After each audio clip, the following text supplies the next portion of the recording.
Hello నమస్తే hi friends, నేను మీ పవన్ని. ఈరోజు వచ్చేసి టాపిక్ ఏంటంటే తెలంగాణలో 3 విడతల్లో జరగబోయే sarpanch elections and ZPTC MPTC elections గురించి చర్చిద్దాం.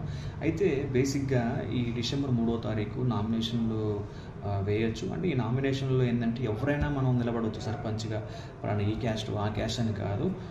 మనకి ఎలక్షన్ కమిషన్ ఏంటంటే మన ఇష్టం, రాజ్యాంగం ప్రకారం ఏంటంటే ఎవరైనా నిలబడవచ్చు సర్పంచ్గా, జెడ్పీటీసీగా, ఎంపీటీసీగా.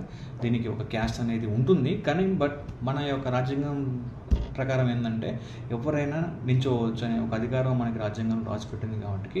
అయితే నేనేమంటున్నానంటే ఈ ఎలక్షన్స్ అడవుల్లో పడి చాలామంది ఏంటంటే ఈ 20 days ఏంటంటే కొంచెం పార్టీ పిచ్చిగా ఉంటారు కాబట్టి నేను చెప్పదలిది ఏంటంటే ఫ్రెండ్షిప్, బంధుత్వం అనేది చాలా ఇంపార్టెంట్, తర్వాత రాజకీయం. ఎందుకంటే ఈ 20 days ఇలా ఉంటుంది, తర్వాత మనం ఫ్రెండ్స్తోనే, బంధువులతోనే మనం కలిసి దగ్గర ఉంటాం కాబట్టి రాజకీయం అనేది కొంచెం వరకే ఉండాలి, పిచ్ అనేది. ఇంకా మనం చెప్పేది ఏంటంటే మనకి విలేజ్లలో హోరావూరికి జరుగుతుంటుంది కాబట్టి ఈ సర్పంచ్ ఎలక్షన్స్. అయితే మనకి ఎవరు మంచి చేస్తారు, ఇతను గెలిస్తే మనకి ఊరు డెవలప్మెంట్ అవుతుంది, ఇతను మన ఊరికి సర్పంచ్ అవుతే మన ఊరు డెవలప్ అవుతుంది, మన హిందూ టెంపుల్స్, దేవాలయాలు, ఇంకా రోడ్లు, స్కూల్స్ అన్నీ ఇతను మనం ఎన్నుకుంటే అంత మంచి చేస్తాడు, ప్రజల పక్షాన ఉంటాడు, ప్రజల పక్షాన మాట్లాడతాననే ఒక దమ్ము, ధైర్యం ఉన్నవాడిని సర్పంచ్గా ఎన్నుకోండి. వెనక బ్యాక్గ్రౌండ్ చూసి, డబ్బులు చూసి ఎన్నుకోవద్దు. ఎందుకంటే ఇతను జనాల్లో ఉంటున్నాడా, ఎక్కడ ఉంటున్నాడు, ఏంటి, మనకు అందుబాటులో ఉంటాడా, మనకు ఒక సమస్య వస్తే ఆ సమస్య తీర్చే విధంగా ఉంటాడా లేదా అనేది మనం చూసుకోవాలి.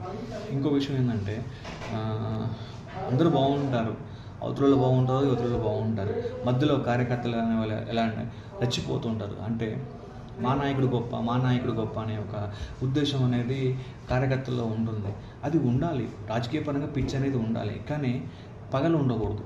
అంటే లేచిన కాడ నుంచి పడుకునే వరకు కూడా మనం విలేజ్లో ఉంటాం కాబట్టి మనం వాళ్ళ మీద కోపడుతూ, వీళ్ళ మీద కోపడుతూ ఉంటే రేపు ఎలక్షన్స్ అయిపోయాక అందరం కలిసి కట్టుగా ఉండే ఒక కుటుంబంలాగా ఉండేవాళ్ళం కాబట్టి ఎవరి మీద ఈర్ష్య, కోపాలు, ద్వేషాలను తెచ్చుకోవద్దు.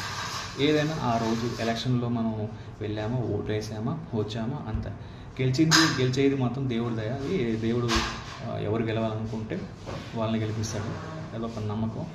దీనికోసం మీరు కాలర్లు ఎగరేసుకుంటూ మా నాయకుడే గొప్ప, మా నాయకుడే గొప్ప అనే ఒక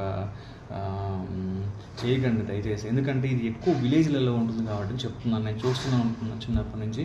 అందుకే ఇంకో విషయం ఏంటంటే బేసిక్గా ఈ 20 days విలేజ్లో ఎలా ఉంటుందంటే